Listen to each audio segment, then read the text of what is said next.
Hello, and this is the Sleon Productions podcast where we interview entrepreneurs, world changers, and people that influence and bring value to this podcast. And today I have a person that I met a couple of months ago, I think almost over a year, Coach Arnie Fonseca.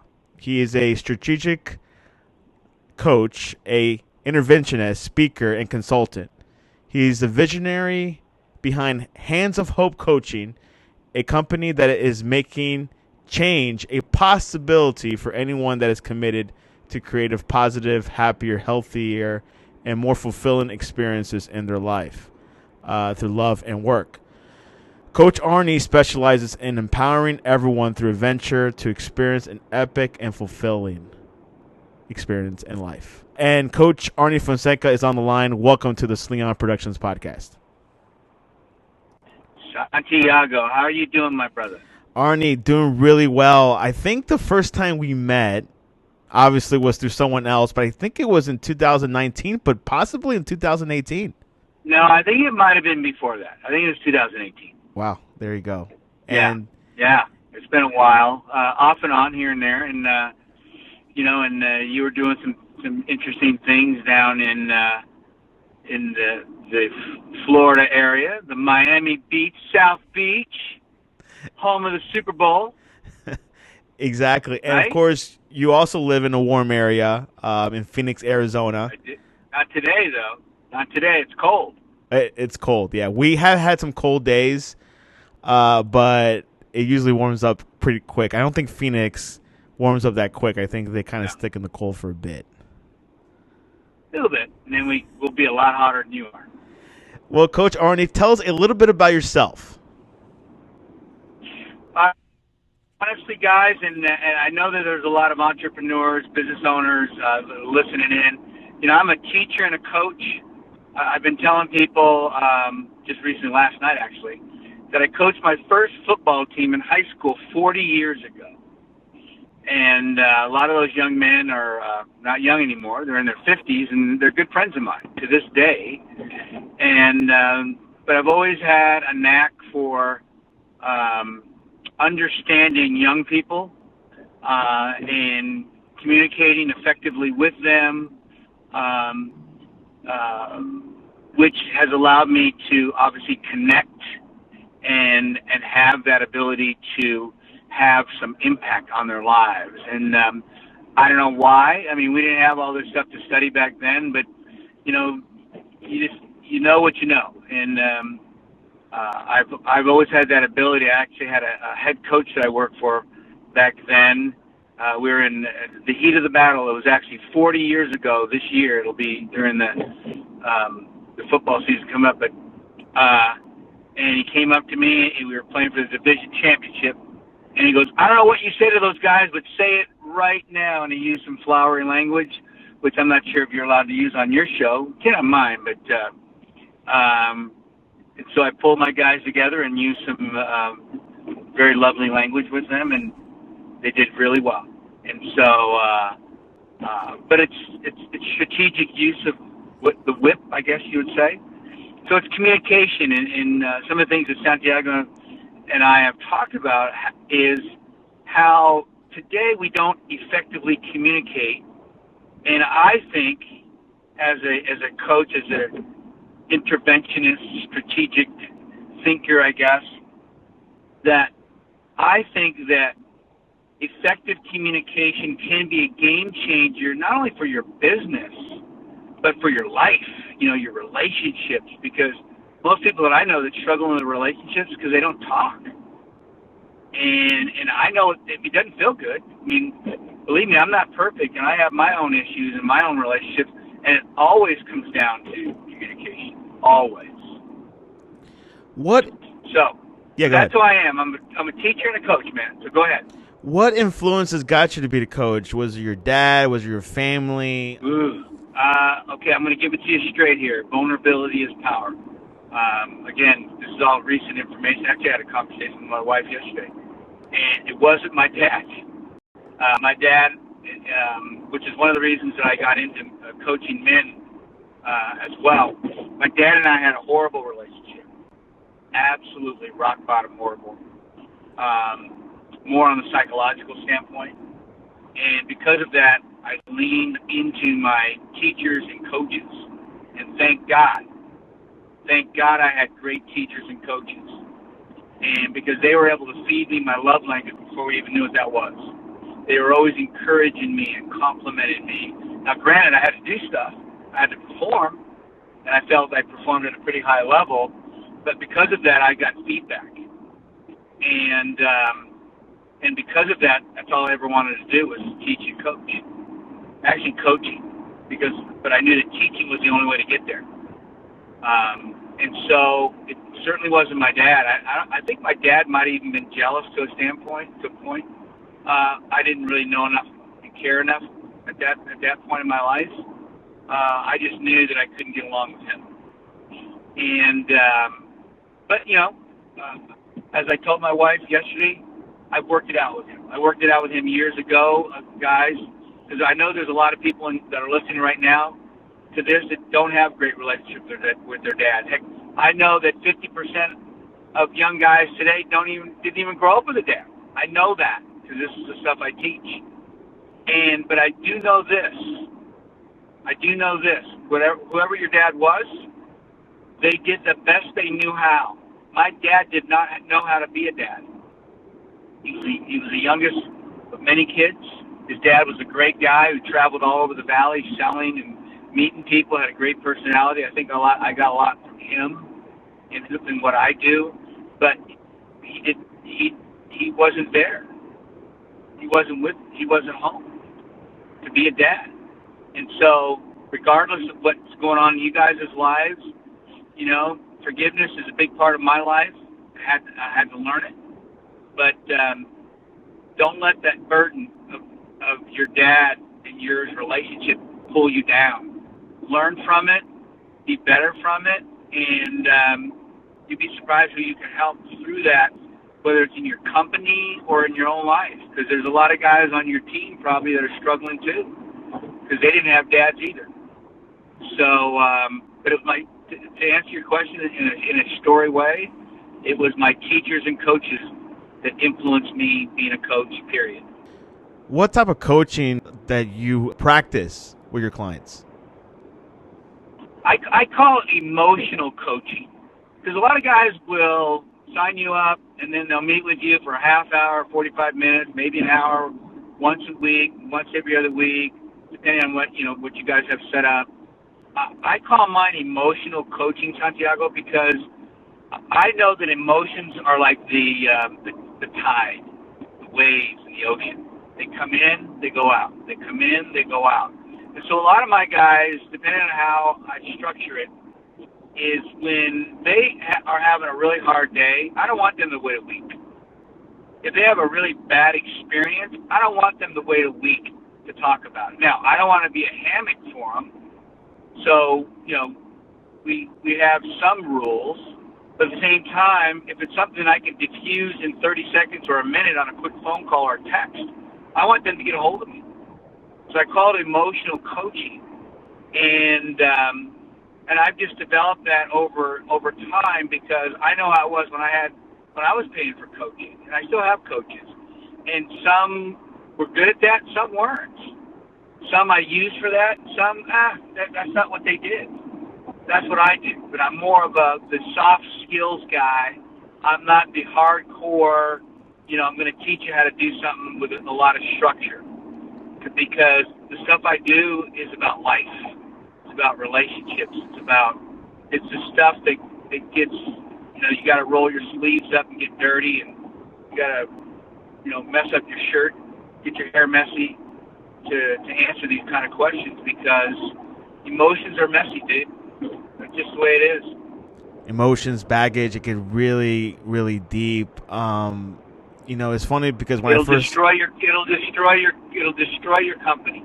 But go ahead. Yeah, no. It's exactly what it is. How important, obviously, Willie, when you coach people, how important, is this for their business? Obviously, you're dealing with life. You're not giving any business tactics, but obviously a lot of emotional issue. But how does that reflect onto their business? Well, number one, I like to see the world from their point of view, but a lot of the things that I base this on are a lot of the experiences I had, because I don't want you to have to go through what I went through, because that might suck. And I know, I look back 15 years and I go, man, I wish I would have had a coach to help me through some really rough stuff. And so, but to kind of go back on what you just said there, I do some strategic coaching with business only because I've done it. So, yes, most of my stuff is soft skill stuff, communication, relationship building, attitude. All that stuff is very, very important as you're putting together teams. But if people have questions on finance stuff or other things that are business planning, what I tend to do, Santiago, is refer them to people that I trust that are really, really good at that. Because I can give you information on that because I had to do it on my companies. And one of the things I did leave out in who I was, I did brain and spinal cord rehabilitation for 30 years. So talk about a great atmosphere to learn about people. Because these are individuals that went through hell in their life. And I learned how to help them to put it back together. It's like Humpty Dumpty falls off the wall, falls into a million pieces, and what the fuck are you supposed to do, right? Yeah. And I had to help them piece by piece put this thing back together again. Relationships that just get blown up. Things with their family, their jobs, finances. It's just a shit show. And I had to learn a lot of different ways to communicate and strategize with people and sit them down and introduce them to people that could help them out of this utter hell. And that taught me a lot. It's like going to graduate school on turmoil and chaos, because there's very few things you can learn about turmoil and chaos from a book, but you sure as hell can learn it from life. So, Coach Arnie, obviously, I mean, for me, in my eyes, it feels like the coaching industry has become popular in the last couple of years. Why is that? Obviously, why is this like so popular lately? Well, because people want help, but people are also looking for shortcuts. And I'm okay with both of those things, but sometimes the shortcuts aren't the best way, because you still got to work hard. And if a coach is promising you to get you from A to Z with missing a few steps in the middle, it's kind of like doing algebra. I taught high school algebra for 5 years. And the reason that everybody hates algebra, right? Yeah. And one of the things I used to teach the kids is say, look, here's why algebra is important. Because it teaches you steps. And you might get the first step right, but if you miss the second step, then even though you do all the work in step 3 and 4 perfectly, you missed the problem because you missed a step. And that's kind of how life is, Santiago. If you take shortcuts, at some point it's going to catch up with you. And so my problem with some of especially young coaches, and God bless them, because, we didn't have this around when I was a 22-year-old, 23-year-old. Yeah, exactly. But at the same time, we didn't have this, I'm going to be a life coach, and there's nothing wrong with it, especially if you're teaching them, like, how to do stuff in computer and tech and stuff that I don't even understand.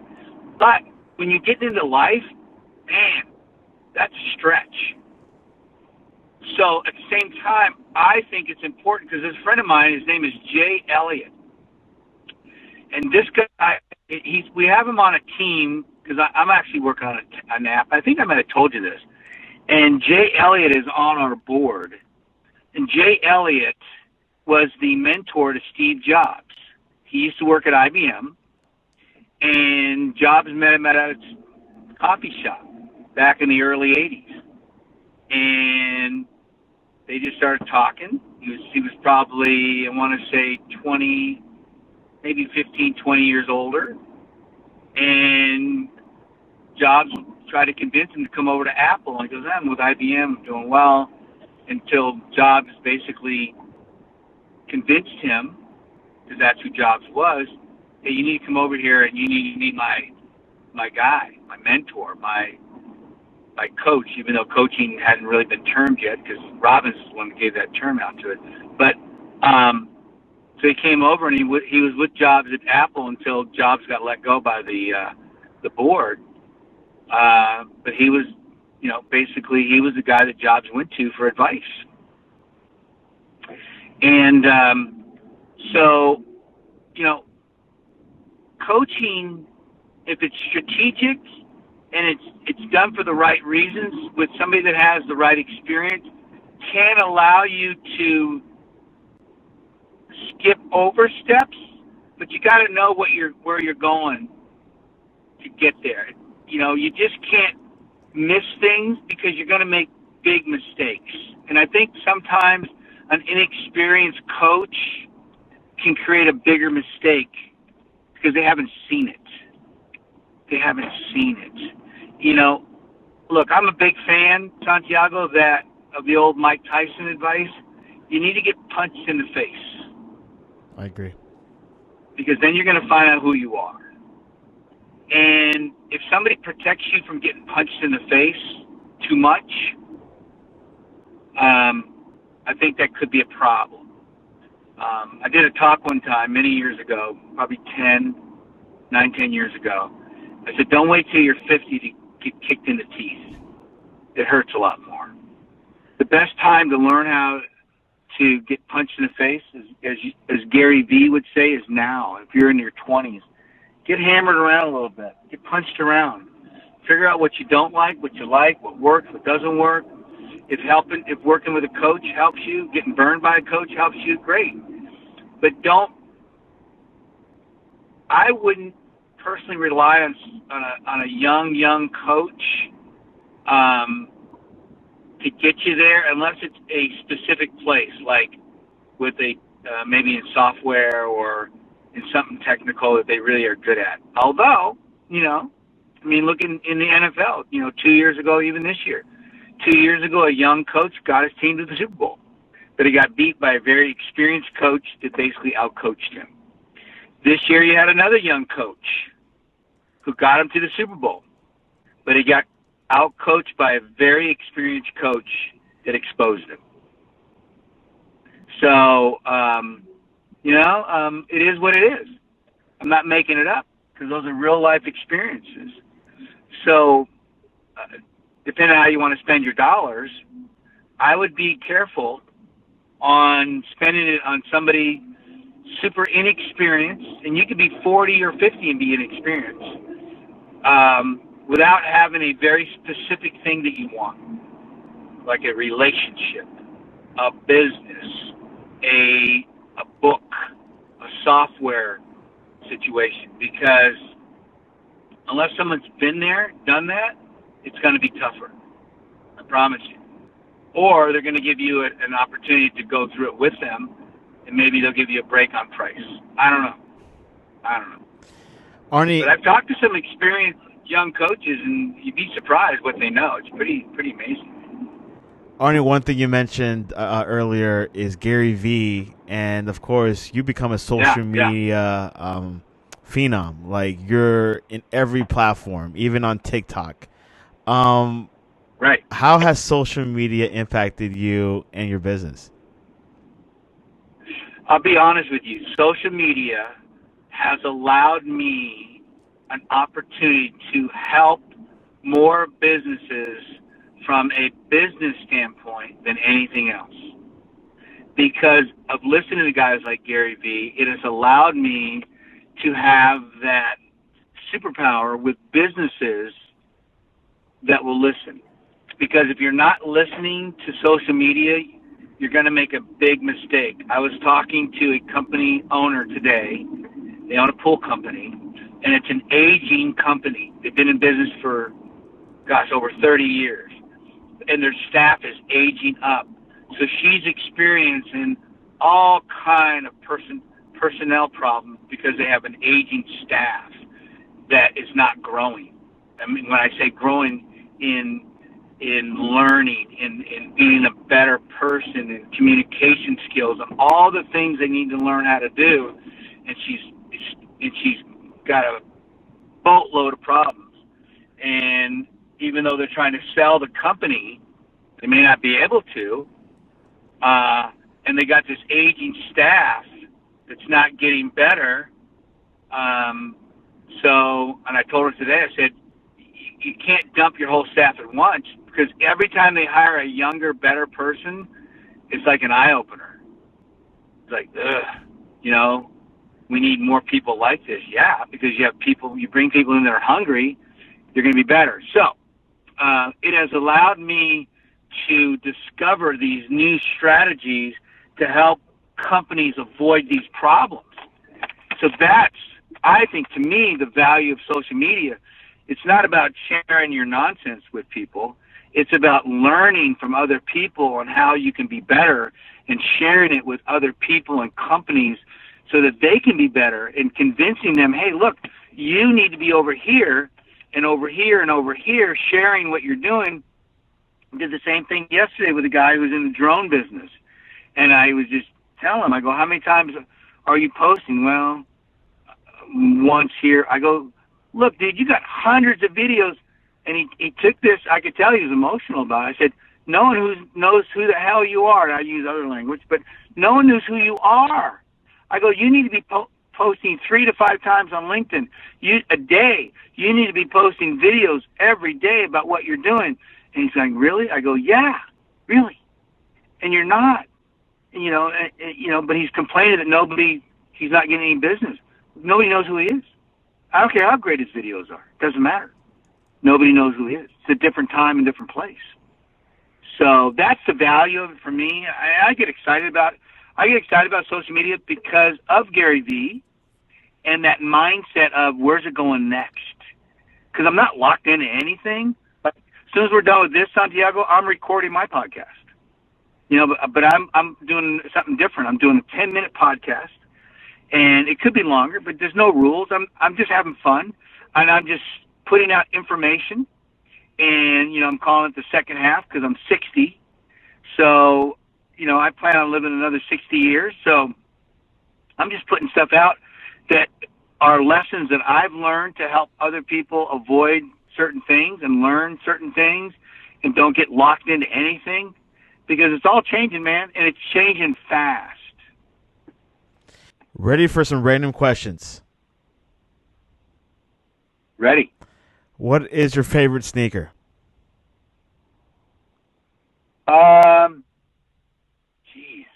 Because I'm a runner, it's the Topo trail shoe.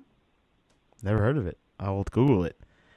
I know. Which movie you can Topo. see again and again?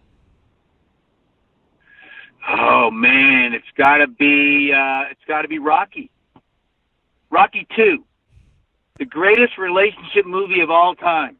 Rocky 2. Because when she's in the hospital, in a coma, and he's given up everything for his woman, and she rolls over, you can Google this, and all he says, I'm not going to fight anymore, and she looks at him and she says, win. And that's all he needed, and that's what men need from their significant other. If their significant other has their back and tells them to go out there and slay the dragon, they'll do it. What would you tell your 15-year-old self? I would tell my 15-year-old self to try more things. Don't get locked into one thing, because I got locked in, man, like a laser beam on being a teacher and a coach, and so 50 years ago, 45 years ago, I would have said try more things. Even though I thought I was doing a lot of things, but I would continue. I would say, travel more, experience life more, do more things, and because you can always come back to what you wanted to do. Let me expand this, actually. This would be a good question. What would you tell a person in their 20s, and what would you tell a person in their 30s? today, a person in their 20s is do a lot of stuff, take some shots, because you got nothing to worry about. The world's moving super fast. Take some shots. Get out there. Go bankrupt. Go for it. Don't get into a serious relationship unless it's your soulmate, unless it's somebody that just checks all the boxes on your list as far as a soulmate goes. But try different things till you figure out what's going on, because there's so many opportunities out there in life. In your 30s, now's the time. Look, if you found that special person, make a commitment. Make a commitment, because life is relationships. And if you found that right person, you got to go for it. And then by now you're starting to figure things out.